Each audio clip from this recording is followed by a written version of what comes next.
penegak hukum yang berkeadilan. Organisasi kelompok masyarakat tertinggi mempunyai wewenang untuk mengatur dan mengendalikan masyarakat, bahkan memaksa secara sah untuk kepentingan umum yang lebih tinggi demi tegaknya hukum. Negara pun dipandang sebagai subjek hukum yang mempunyai kedaulatan yang tidak dapat dilampaui oleh negara manapun.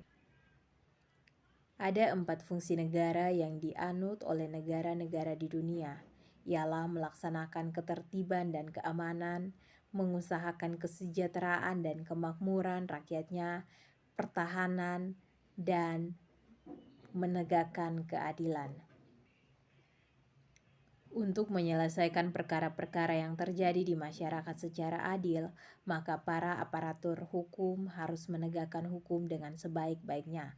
Penegak hukum bertujuan untuk meningkatkan ketertiban dan kepastian hukum dalam masyarakat, sehingga masyarakat merasa memperoleh pengayoman dan hak-haknya terlindungi. Dalam penegakan hukum terdapat 3 unsur yang harus selalu diperhatikan, yaitu kepastian hukum, pemanfaatan, dan keadilan. Dalam rangka mewujudkan sistem hukum nasional yang berlandaskan Pancasila dan Undang-Undang Dasar Negara Republik Indonesia tahun 1945,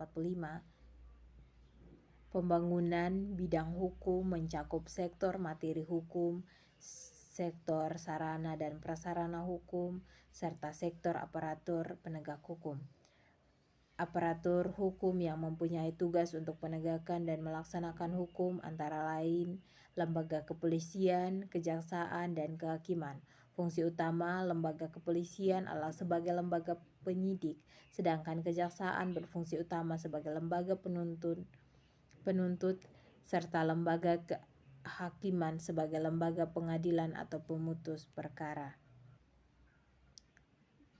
Pasal 10 ayat 1 Undang-Undang Dasar Nomor 14 Tahun 1970 yang telah diperbarui menjadi Undang-Undang Nomor 48 Tahun 2009 tentang kekuasaan kehakiman menyatakan bahwa kekuasaan kehakiman merupakan kekuasaan yang merdeka untuk menyelenggarakan peradilan guna penegakan hukum dan keadilan.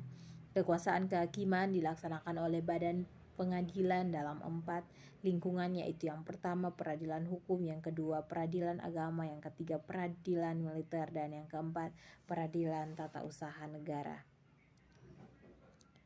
Peradilan umum merupakan peradilan bagi rakyat pada umumnya, sedangkan peradilan militer, peradilan agama, dan peradilan tata usaha negara merupakan peradilan khusus karena mengadili perkara-perkara tertentu dan mengadili golongan rakyat tertentu. Keempat lingkungan peradilan tersebut masing-masing mempunyai lingkungan wewenang mengadili perkara tertentu serta meliputi badan peradilan secara bertingkat, yaitu pengadilan tingkat pertama, tingkat banding, dan